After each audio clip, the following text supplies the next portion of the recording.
configuration is. Every case will be different. But the point really is, from the advantage of hindsight, and I embrace the concept of Monday morning quarterbacking. I think that's what every good organization, entity, team, et cetera, does, is Monday morning quarterback through the prisms of accountability, getting better, remediation, instruction, debriefing, supervision training, so that the next time the department, the Bureau, is better prepared to address similar challenges. And that's the only way that the Bureau can improve. It's to learn from these tragedies instead of just let them move on. And police culture, being what it is, tends to be a move-on kind of culture because they've got a challenge tomorrow and the next day and the next day. But the idea of taking the time to review with consequences sometimes.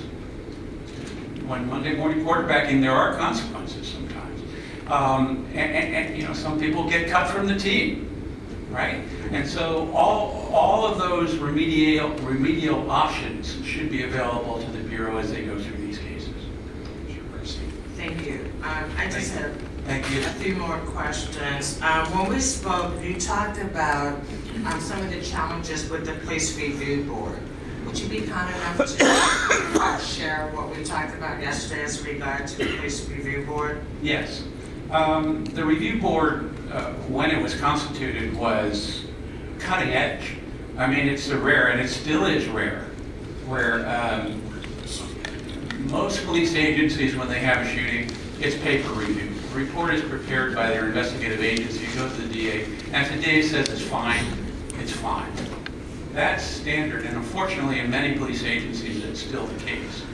In the Bureau, and for some years now, they have had a system where at least the Bureau, the command staff, training, IA, the investigators, and remarkable and sort of unique to Portland, 2 community members are part of this discussion, right? So on principle, that sounds great. The issue that we have been having as a result of this is that we think that the Portland community needs to move to grad school. And by that I mean, we think that that configuration can and should produce a wider array of results. Right now, the kind of drilling down is primarily to the trigger pull. The decision to use deadly force. There is some findings about whether or not emergency medical aid was provided in a sufficient and timely way, but that's kind of it. And so much more could come out of that exhaust pipe of that review process, and in our view and in our recommendation should. Thank you.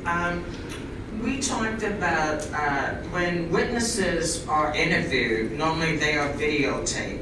Yet when we interview police officers to get their story on the record, we only do a verbal recording rather than the videotape recording, which makes it a little challenging to actually be able to see the gestures and movements that they're making.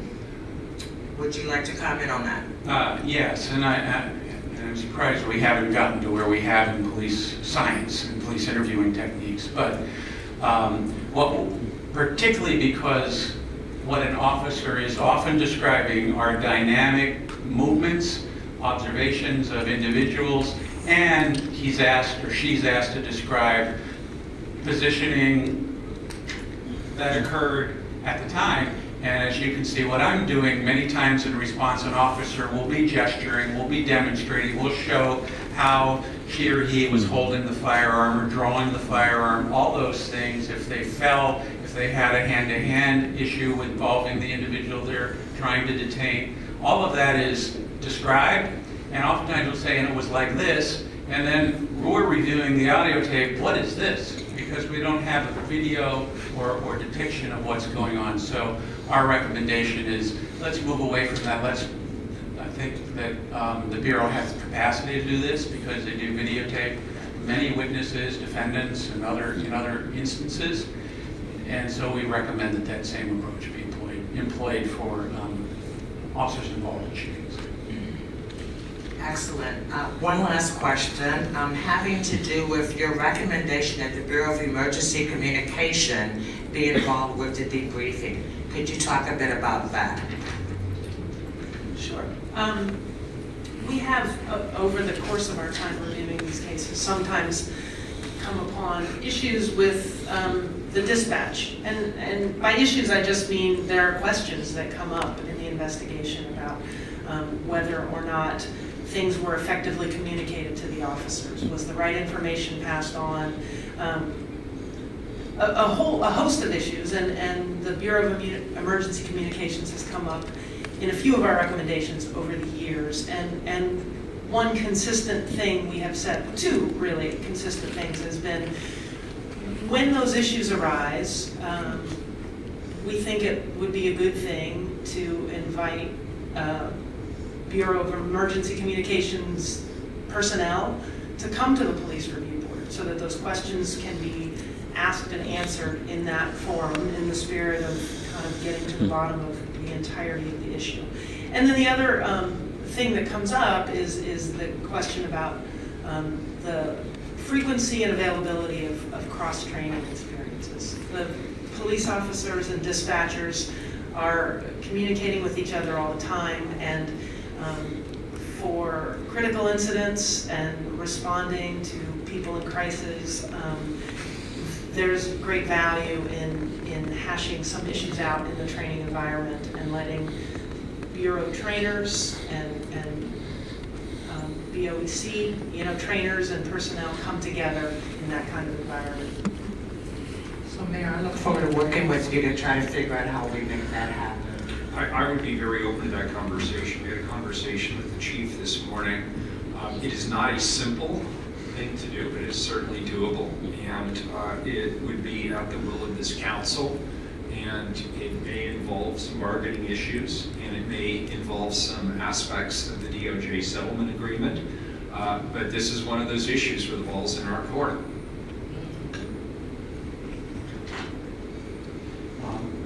That is what we had proposed as far as the initial discussion and dialogue, and we're obviously here to answer any of the questions. I have a couple more questions, and then Commissioner Fritz, I believe, has at least one question. You're in sort of a unique situation here in that you are providing reports to a relatively new mayor and a police chief who is not present for really any of the issues that you're reporting on. Nonetheless, as the police commissioner, it is very important to me, and I'm sure it is equally important to my colleagues, that the work prescribed in this report be respected. And so I'm curious to know what the reaction of the Portland Police Bureau was to your findings. And we'll, of course, have the opportunity to ask the chief as well. Yes. Per our protocols, when we prepare our report in draft form, we send it to IPR, we send it to the Bureau, not with the idea of changing any of our findings or recommendations. It's for two purposes. One, to fact check, make sure we have the facts right. And sometimes there are documents that we don't have that do alter things, not usually. But also to get the sense for how does this, will this work? What do you think? Sort of get a preliminary read on how doable the recommendations that we made are.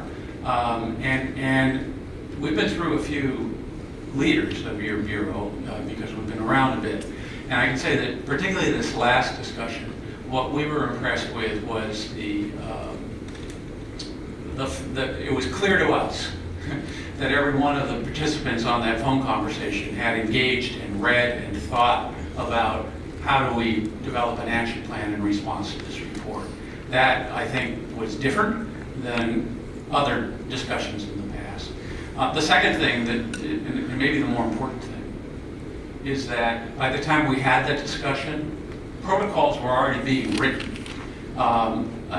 There had already been a commitment in their in-service, which is coming up next month, to do a lot of the training, and they've actually found a way to insert it into the training. I think that most of the in-service training in March will be OIR derived, which is fine with us because we think it's important to do it.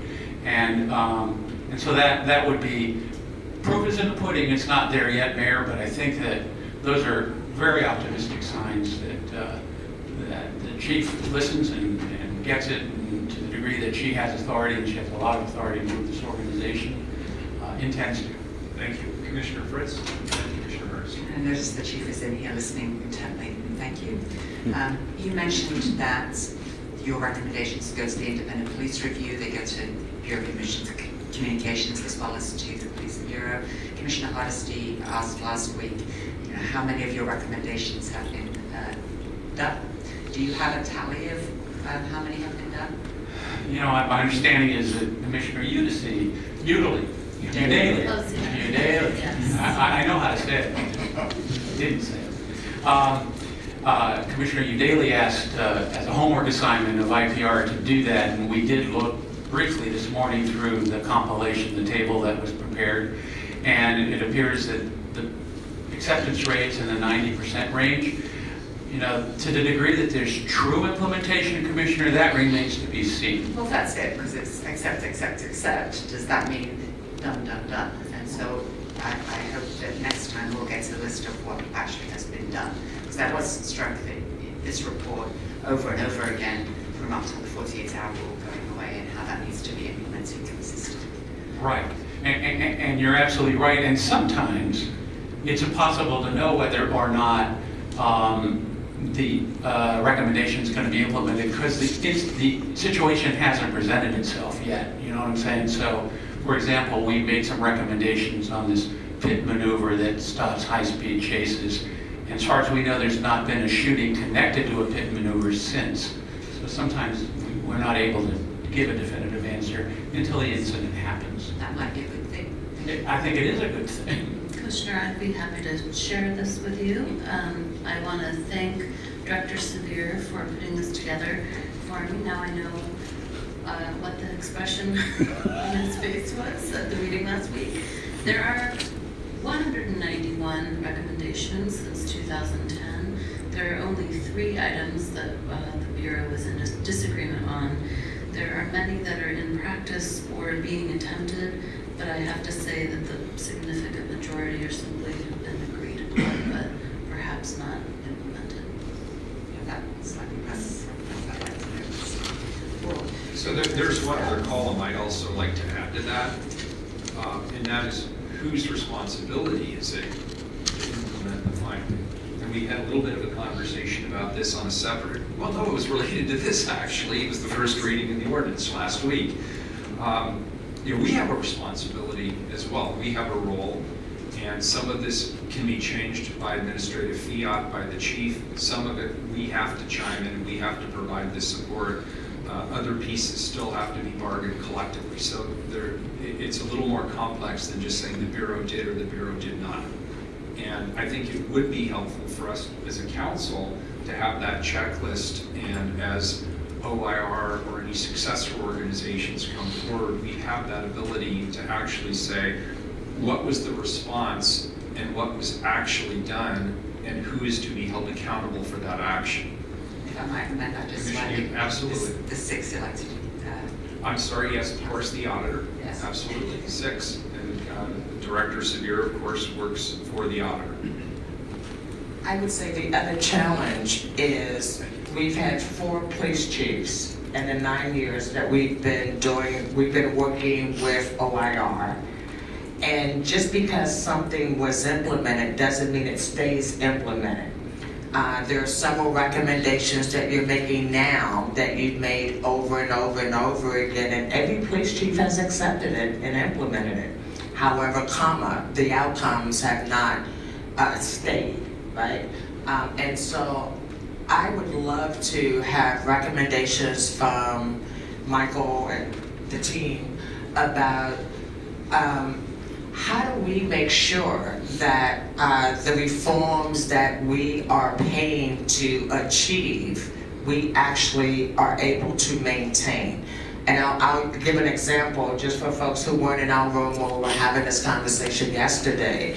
We talked about the 21-foot rule, where that used to be a common practice of Portland police officers to say, well, they had to shoot because somebody can, within 21 feet, stab you before you can pull your gun, point it, and actually shoot it. we've dispelled that myth to most Portland police officers. However, there was an officer interviewed as part of this report who actually alluded to the 21-foot rule. And so I'm curious as to how do we ensure, as the people who the buck stops with, that once a police chief has accepted those recommendations, that they stay accepted. Well, Easy questions, right? no, not really, but let me take a stab at it. I really do think that, one, there's this principle, and I used to work for the federal government, so I can say this, but there's this principle with USDOJ, sort of that departments, bureaus, agencies, policing can be fixed. Like, you can come in, do your work,